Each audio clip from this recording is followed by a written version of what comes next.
할렐루야! 오늘은 로마서 강의 7번째 시간입니다. 오늘은 로마서 4장 1절에서 14절의 말씀을 가지고 함께 은혜를 나누기로 하겠습니다.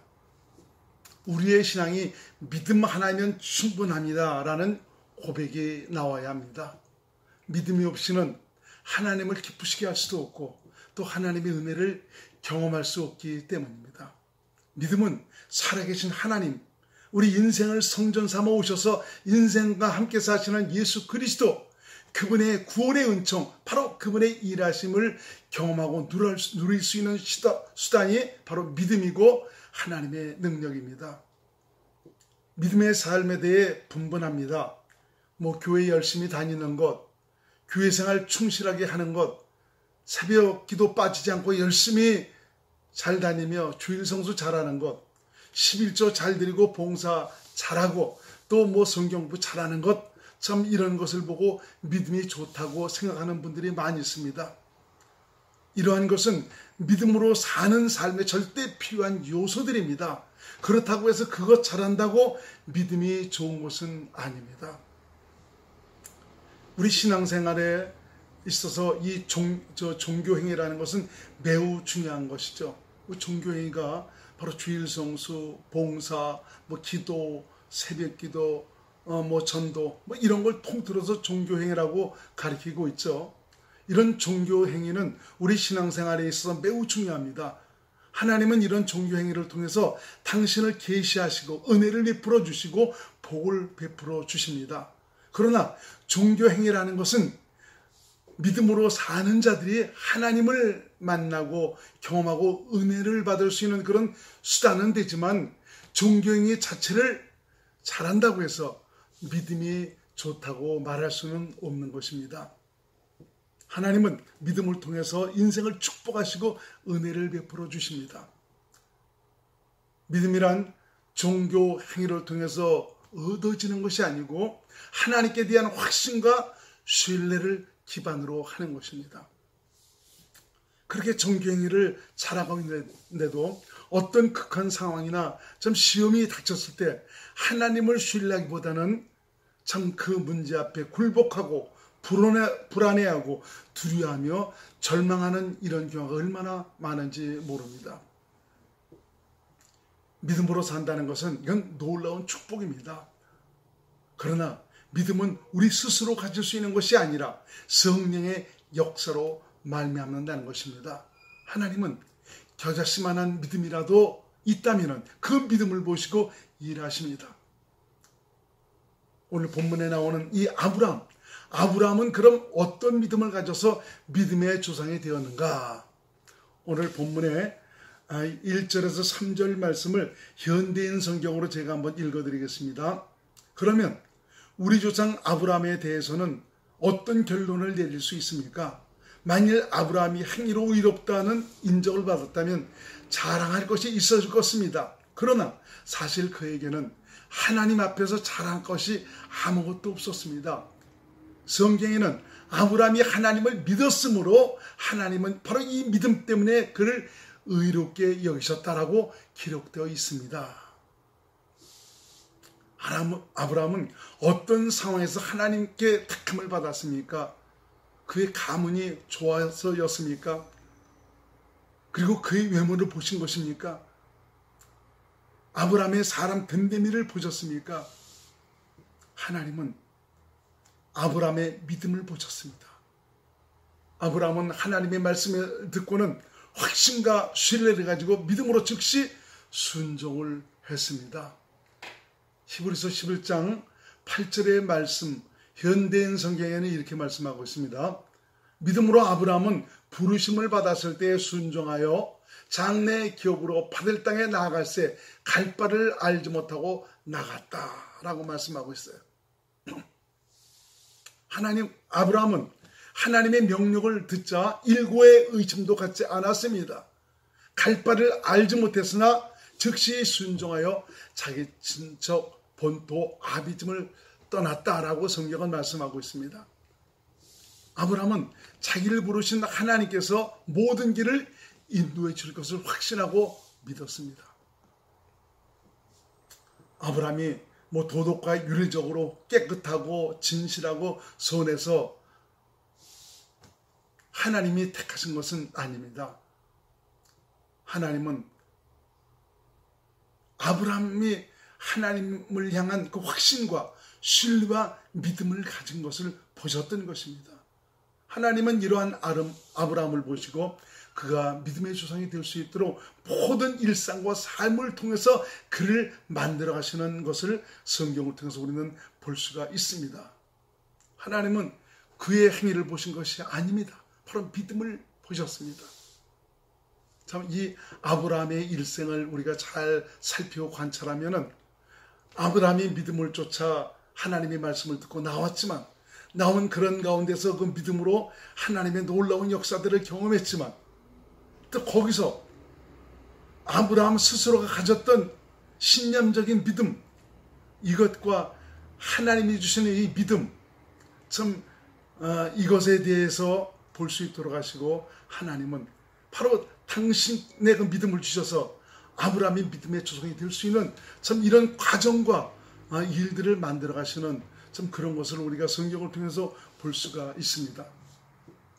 자, 본문 4절에서 8절 말씀 현대인 성경으로 제가 읽어드립니다. 일에서 받는 삭은 정당한 대가이지 선물로 거저받는 것이 아닙니다. 그러나 아무 공로가 없어도 경건치 않은 사람을 의롭다 하시는 하나님을 믿는 사람에게는 그의 믿음이 의로운 것으로 인정을 받습니다. 이처럼 공로가 없어도 하나님이 의롭다고 인정해주는 사람의 행복에 대해서 다윗은 이렇게 말하고 있습니다. 잘못을 용서받고 하나님의 죄를 덮어주신 사람은 행복하다. 주께서 그 죄를 인정하지 않는 사람도 행복하다. 다윗이 바로 이런 은총을 받은 사람이 아닙니까? 세상에서도 열심히 일을 하고 받는 삭은 자신의 수고로 말미암은 정당한 대가이기 때문에 그것을 거저받은 선물이라고 말하지 않습니다. 믿음이라는 것은 자신의 어떤 수고와 그 열심히 일한 대가로서 얻는 것이 아니라 이것은 부르신 이의 은혜로 말미암는 것입니다. 내가 나를 부르신 하나님 앞에 내가 잘한 것이 있어서 그분께서 어떤 말씀을 하신 것에 수고하고 열심히 노력한 이런 것이 있어서 하나님께서 정말 그 믿음을 주신 것이 아니고 바로 당신의 은혜로 부르신 이의 은혜로 말미암는 것이 바로 믿음이라는 것입니다. 그가 일도 하지 않고 아무 공로가 없어도 하나님을 믿음으로 살면 하나님은 그를 의롭게 여기십니다. 예를 들어서 술을 담배를 하고 큐티도 안 하고 새벽기도도 안 합니다. 도덕적으로 흠이 있다 할지라도 그가 믿음으로 산다면 하나님은 그의 믿음을 의롭게 여기시고 인정하신다는 것입니다. 이렇게 하나님에게 인정받는 사람이 복된 사람이다라고 말씀하고 있습니다. 그래서 우리가 외형적으로 사람이 하는 그런 일들을 보고 저 사람 믿음이 없다라고 함부로 평가하고 판단해서는 안 되는 것입니다. 아직까지 우리가 보긴 담배도 끊지 못하고 여러 가지 행적으로 부족한 그런 면이 많다 할지라도 그 사람을 향해서 왜 믿음도 없어? 왜 믿음 없이 그런 식으로 살아가냐고 이렇게 함부로 말할 수는 없다고 지금 말씀하고 있는 것입니다. 이란 것이 없을지라도 하나님이 의롭다고 인정해주는 사람의 행복에 대해서 다윗도 말하고 있습니다. 잘못을 용서받고 하나님의 죄를 덮어준 사람은 행복한 사람이다. 주님께서 그 죄를 인정하지 않는 사람도 행복한 사람이다. 다윗 또한 하나님에게 용서받은 사람 아닙니까? 하나님에 의해서 그 죄를 덮어짐으로 말미암아 은혜와 긍휼을 얻었던 사람이 바로 다윗이었습니다. 믿음으로 산다는 것을 바로 성경을 많이 보고 배우고 봉사 잘하고 기도 열심히 하고 주일 성수 열심히 하는 것을 믿음으로 산다고 하지 말아야 합니다. 이런 것들은 믿음으로 사는 사람들에게 자연히 따르는 그런 일들입니다. 내가 믿음으로 산다면은 우리 주님께서 믿음으로 말미암아 성령의 감동과 깨달음과 가르침을 통해서 바로 이런 것을 열심히 하도록 그런 마음을 주시고 있습니다. 그런데 이런 성령의 가르침과 감동과 깨달음 없이 이런 종교행위 자체를 잘한다고 해서 그것 자체가 믿음이 아니라는 것입니다. 중요한 것은 지금 내가 하나님과의 관계가 잘 되어 있느냐, 성령의 가르침과 감동으로 그리스도 안에서 하나님의 임재를 누리고 그리스도의 마음으로 살고 있느냐, 그리스도의 마음으로 살고 있느냐라는 것은 바로 네가 예수 이름으로 살고 있느냐라는 것이죠. 주님 주신 마음으로 주님의 음성을 듣고 주님을 믿음으로 살고 있느냐, 이것이 중요합니다. 주님과의 관계가 잘 이루어진 사람은 확신과 신뢰 속에서 주님을 전적으로 의지합니다. 그분이 어디 계십니까? 내 안에 계십니다.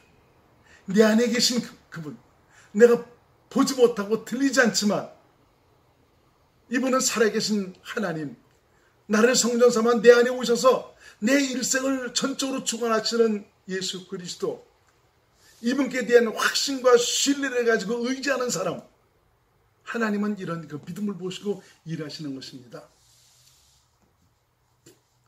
소년 다윗, 물맷돌 5개를 들고 구척장신 골리앗 앞으로 나아갑니다. 그는 성령의 감동으로 하나님께 대한 확신과 신뢰한 믿음을 가졌습니다. 어린아이 같은데, 어린 소년인데 구척장신, 블레셋의 군대 장관인 골리앗 앞으로, 그것도 칼도 아니고 물맷돌 5개를 들고 나아가는 것입니다. 어떻게 이럴 수가 있었습니까? 다윗은 성령의 사람이었습니다. 성령의 감동과 확신을 통해서 다윗은 믿음으로 나갔던 것입니다. 골리앗은 결국 다윗 앞에 거꾸러지지 않습니까? 모압과 암몬 연합군이 유다를 침공해 왔습니다. 여호사밧은 하나님께 꿇어 엎드려 기도하며 주를 전적으로 의지합니다. 하나님은 그러한 그를 보시고 또 들으셨습니다. 그리고 응답해 주셨습니다. 여호사밧은 하나님께 대한 확신과 신뢰와 믿음을 가지고 하나님께 기도했던 것입니다. 지금 적군이 쳐들어온 그런 상태에서 내가 이것저것 전력을 가다듬고 나가서 방배도 모자란 판에 어떻게 내가 하나님의 성전에 가서 목 놓아 기도하는 이런 일들을 할 수가 있겠습니까? 어떤 사람들은 여러 가지 좀 어려운 일과 힘들고 곤란한 일들이 생길 때 그렇게 얘기합니다. 기도만 하면 다냐고. 내가 행동으로 움직여야 되는 것 아니냐고. 물론 행동으로 움직여야 됩니다. 그렇지만 우리가 믿고 섬기는 하나님은 살아계신 하나님, 전지전능하신 하나님입니다. 능치 못하심이 없는 하나님입니다. 그 하나님께 대한 신뢰와 확신이 있다면 내가 무릎을 꿇고 하나님 앞에 나와 전적으로 그분을 구하고 긍휼을 구한다면 그분이 왜 어찌 들으시지 않고 역사하시지 않겠습니까? 참 믿음으로 산다고 하시는 분들 중에서 딱한 분들이 많이 있습니다. 하나님께서 왜 기도를 우리에게 하라고 말씀하셨겠습니까? 하나님께서는 내가 네 기도를 듣겠다는 것입니다. 내가 네 기도를 듣고 역사하시겠다는 것입니다. 능치 못함이 없는 하나님의 능력을 풀어주시겠다는 것이죠. 내 안에 사시는 예수 그리스도, 바로 그분이 능치 못하심이 없는 하나님이십니다. 여호사밧은 이런 확신과 신뢰와 믿음을 가지고 하나님께 구했습니다. 하나님으로부터 응답을 얻고는 그는 찬양대를 앞세워 찬양을 부르며 대적 앞에 서게 됩니다. 하나님께서 일하시지 않습니까? 구원을 베풀어 주지 않습니까? 네 사람이 중풍병자를 들곳에 들고 예수님께로 나아갑니다. 사람이 너무 많아 들어갈 수가 없습니다. 그러자 그들은 지붕으로 올라가 지붕을 뜯어내고 중풍병자를 들것으로 내립니다. 예수님은 그들의 믿음을 보시고 고쳐주셨습니다. 인간적으로 볼 때는 어찌 남의 집을 다 뜯어서 먼지를 뿌리면서 저렇게 할 수가 있느냐, 너희놈의 못된 놈들아 그럴 수가 있느냐라고 핀잔을 줄 것입니다. 예수님은 바로 그들의 믿음을 보셨습니다. 그리고 고쳐주셨습니다. 이 믿음은 하나님에 대한 확신과 신뢰에서 비롯됩니다. 하나님의 말씀, 곧 내 안에 사시는 그리스도의 말씀을 듣고 행하는 것이 믿음입니다. 주님의 명령에 대해 전혀 의심하지 않고 그대로 순종하는 것, 이것이 바로 믿음으로 행하는 것입니다. 예수 그리스도께서 내 안에 오신 것은 믿음을 주셔서 믿음으로 말미암아 자신을 나타내시기 위해서입니다. 무슨 말입니까? 하나님의 살아계신 이 거룩함, 당신의 그 능력과 권세를 나타내시기 위해서라는 것입니다. 주님은 성령으로 말미암아 기록된 성경 안에서 말씀하셔서 그 말씀이 이루어지는 은혜의 현장을 우리에게 주시고 있습니다. 예수 그리스도는 어제나 오늘이나 영원토록 동일하십니다. 2000년 전에 역사하셨던 예수님, 나를 성전 삼아 내 안에 오셨는데 내가 주님의 음성을 듣고 믿음으로 행한다면 그 역사가 오늘 내게도 나타난다는 이 사실을 확실하게 믿고 깨달으시기를 바랍니다. 오늘 본문 9절에서 12절 말씀을 현대인 성경으로 제가 읽어드리겠습니다. 그렇다면 이런 행복은 할례를 받은 사람만이 누릴 수 있는 것입니까? 아니면 할례를 받지 못한 사람도 누릴 수 있는 것입니까? 우리는 아브라함의 믿음으로 의롭다는 인정을 받았다고 말했습니다. 그러면 언제 아브라함의 믿음이 인정을 받았습니까? 할례 받은 후입니까? 받기 전입니까? 그것은 할례를 받은 후가 아니라 받기 전이었습니다. 아브라함은 할례를 받기 전에 이미 믿음으로 의롭다는 인정을 받은 표로서 후에 할례를 받았습니다. 그래서 아브라함은 할례를 받지 않고도 하나님을 믿어 의롭다 인정을 받은 모든 사람의 조상이 되었습니다. 그는 또 할례를 받은 사람들의 조상이기도 합니다. 다시 말해서 그는 할례를 받은 사람들뿐만 아니라 우리 조상 아브라함이 할례를 받기 전에 가졌던 믿음을 쫓아 사는 사람들의 조상도 되는 것입니다. 현대인 성경에는 너무 자세하게 우리에게 말씀해주고 있습니다. 믿음으로 말미암은 행복, 이 행복은 할례를 받은 사람만이 누릴 수 있는 복입니까? 할례를 받지 못한 사람은 누릴 수가 없는 것입니까? 바울이 참 이런 사실에 대해서 언급하고 있는 것은 당시 유대인들이 하나님은 자기들의 하나님이시며 할례 받은 자신들만이 누릴 수 있는 복이라고 했었기 때문입니다. 바울은 여기에 대해 믿음으로 얻을 수 있는 복에 대해서 분명하게 오늘 본문을 통해서 말씀하고 있는 것입니다. 아브라함의 믿음이 하나님께 인정을 받은 것이 그가 할례를 받은 후이냐 할례를 받기 전이냐, 바로 아브라함이 믿음을 인정받은 것은 바로 할례 받기 전이라고 이 분명하게 말씀하고 있습니다. 아브라함이 할례를 받은 것은 그가 할례 받기 전에 하나님을 믿은 것에 대한 표로서 할례를 받은 것입니다. 그래서 아브라함은 할례를 받은 사람들뿐만 아니라 할례 받기 전에 가졌던 믿음을 쫓아 사는 사람들의 조상도 된다고 말씀하고 있습니다. 참 이 믿음에 대해서 창세기 17장과 로마서 4장 17절 이후의 말씀을 여러분들이 집에서 한번 다시 잘 살펴보시기 바랍니다. 아브라함이 하나님의 말씀, 하나님의 약속을 믿지 못해서 하갈로 말미암아 말씀을 이루지 않습니까? 그 결과 하갈에서 이스마엘이 태어납니다. 이런 일 때문에 하나님은 13년 동안 침몰하십니다. 그 13년 후에 나타나신 그 하나님께서 창세기 17장에 보면 너는 내게 완전하라 하시면서 다시 아브라함에게 약속을 하십니다. 내가 너와 내 후손에게 복을 줄 것이다. 내가 너에게 언약을 지킬 것이다 라고 계속 말씀하시면서 바로 네 안에 사람으로 말미암아 아들을 낳게 해줄 것인데 그 아들로 말미암아 이 약속을 이룰 것이다 라고 말씀하고 있습니다. 그럴 때 아브라함은 심중에 웃습니다.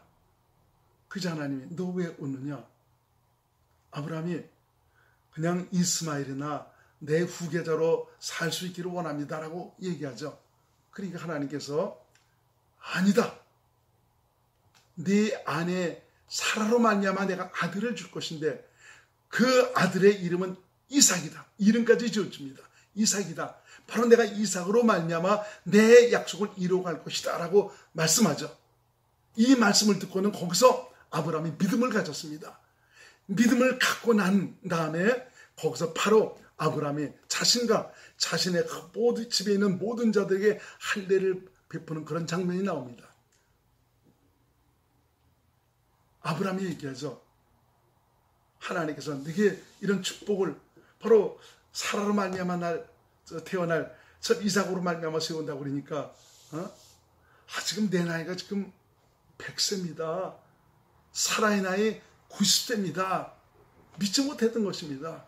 근데 하나님께서 정색하며 말씀하시니까 바로 그 말씀을 받아들이고 믿습니다. 이 사실에 대해서 로마서 4장 17절 이하에는 아브라함이 100세인데 사라의 나이 90세인데 이 사실을 의심치 않고 믿었다라고 말씀해 주고 있습니다.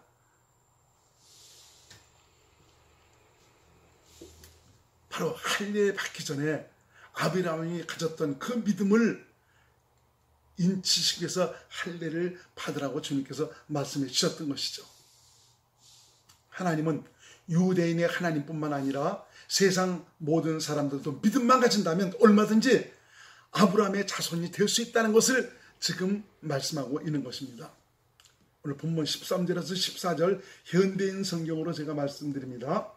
하나님께서 아브라함과 그 후손에게 온 세상을 주겠다고 약속하신 것은 아브라함이 율법을 지켜서가 아니라 그가 믿고 의롭다는 인정을 받았기 때문입니다.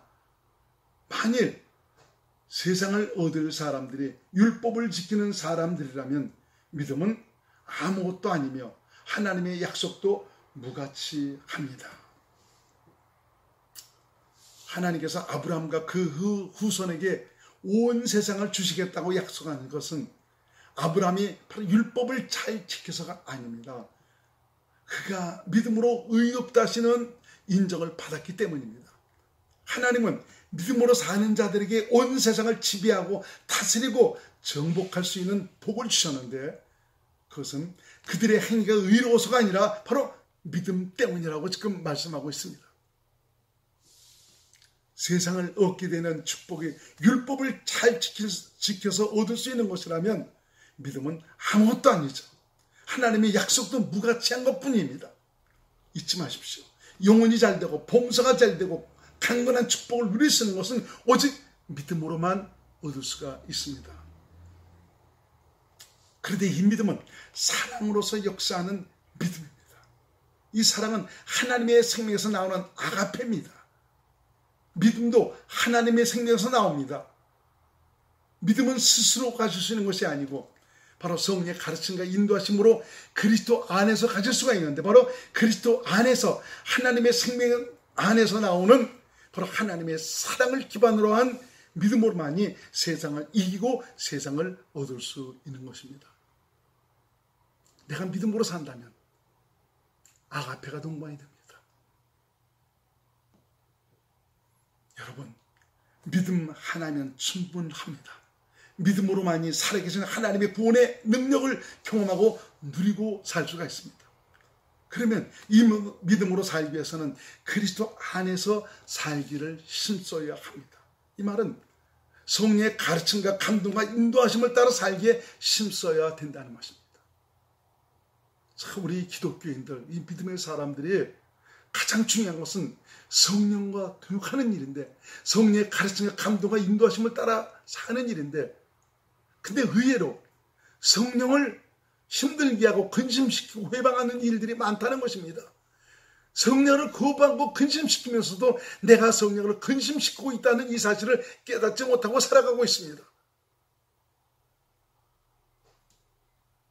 내 자아중심, 내 생각, 내 뜻대로 행하는 것 모두가 우리 주님을 근심시키는 일이고요. 내가 육체의 일에 자신을 드리고 살아가는 이 모든 일들이 성령을 근심시키고 소멸시키는 일이라는 것을 여러분 잊지 마시기 바랍니다. 성령의 인도하심을 받기로 살기로 한다면 이런 것을 자신을 빼고 때마다 시마다 성령을 의지하기 위해서 기도하시기 바랍니다. 기도는 성령의 인도하심을 따를 수 있는, 받을 수 있는 놀라운 수단이 바로 기도입니다. 내 안에 오신 그리스도는 말씀하시기 위해서 오셨습니다. 바로 믿음을 주시기 위해서 오셨다는 말입니다.